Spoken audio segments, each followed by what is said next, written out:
Bebê está falando, eu Nipone aqui, galera. Depois de 1 milhão de anos eu voltei aqui porque eu voltei. E galera, eu tava fora por causa que a placa de vídeo tava estragada. Ainda tá, só que eu recebi ela aqui. Até pegar pra vocês aí, calma aí.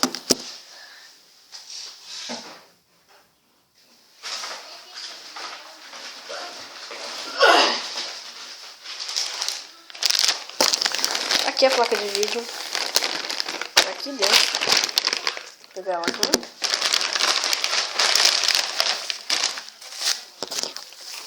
Não tá funcionando, tem que levar pra arrumar. O cara não arrumou, saiu de férias e só devolveu agora.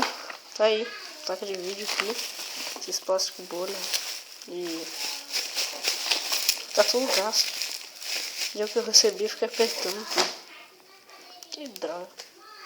Tá, mas esse mouse aqui eu tava jogando de madrugada ontem e já foi também. Eu sou um destruidor de coisas. Olha aqui, olha aí. Ó, não clica, eu acho que só o scroll tá funcionando. Esse aqui já foi. Então já comprei isso, né? Isso aqui é simples, mas eu acho que é o suficiente pra gravar, né? É o suficiente. É. Tá, então vamos abrir isso daqui, né? Vamos abrir aqui.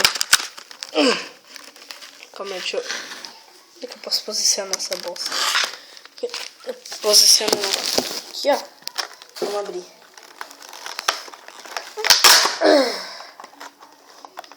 O cabo dele. Yeah!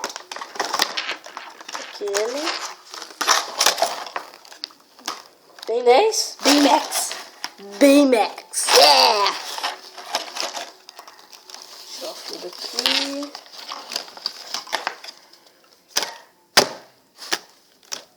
Oh yeah, boy. Ah, esse clica, hein? Esse clica, hein? Vamos dar uma olhada no que tá dizendo aqui. Baymax Optical Mouse. Latest Optical Technology.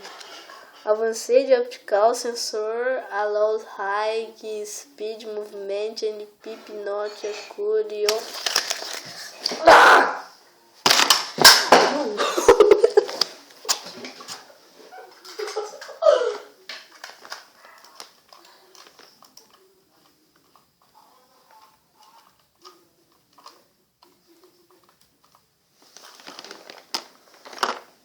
Deixa lá.